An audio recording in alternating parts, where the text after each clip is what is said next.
Au XIXe siècle, l'économiste anglais David Ricardo développe une théorie du commerce international expliquant comment le commerce international peut être source de croissance économique et donc plébiscite le libre-échange.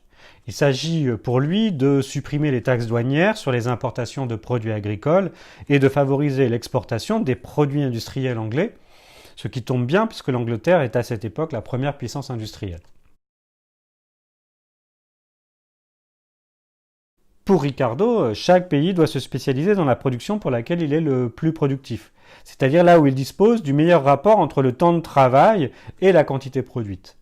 Prenons un exemple en adaptant le raisonnement de Ricardo à celui que pourraient faire deux élèves de terminale ES, appelons-les Tom et Jerry, qui, révisant pour leur baccalauréat, cherchent à produire des fiches de synthèse de cours, disons d'histoire-géographie et de SES, qu'ils envisagent ensuite de s'échanger.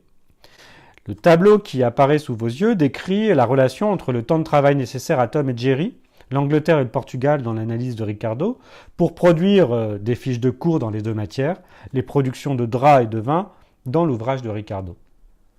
Supposons qu'il faille à Tom 90 heures de travail pour ficher tout le cours d'histoire géo et 80 heures de travail pour ficher tout le cours de SES et qu'à l'inverse, Jerry ait besoin de 100 heures de travail pour ficher tout le cours d'histoire géo et de 120 heures de travail pour ficher le cours de sciences économiques et sociales. On voit ici que Tom est plus productif dans les deux matières. On dit qu'il dispose d'un avantage absolu sur Jerry dans la production de fiches en sciences économiques et sociales et en histoire géo.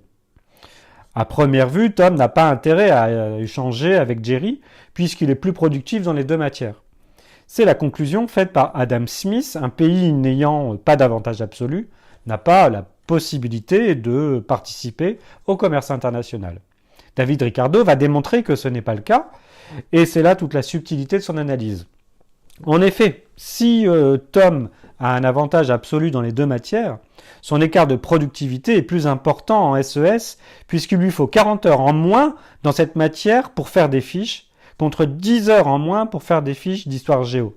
C'est donc en SES qu'il doit se spécialiser. On dit qu'il bénéficie d'un avantage comparatif dans la production de fiches en sciences économiques et sociales.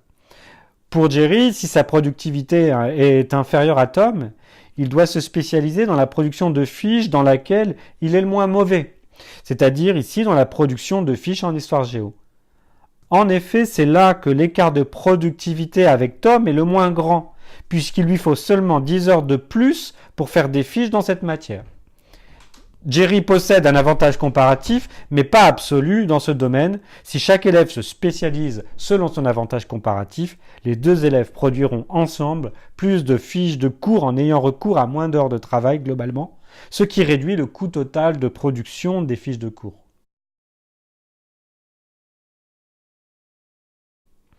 Ainsi, pour Ricardo, c'est donc en spécialisant sa production dans ce qu'il sait le mieux faire et en participant au commerce international qu'un pays pourra accroître ses richesses. Le commerce international est source de croissance économique et il s'agit de lever les obstacles au libre-échange.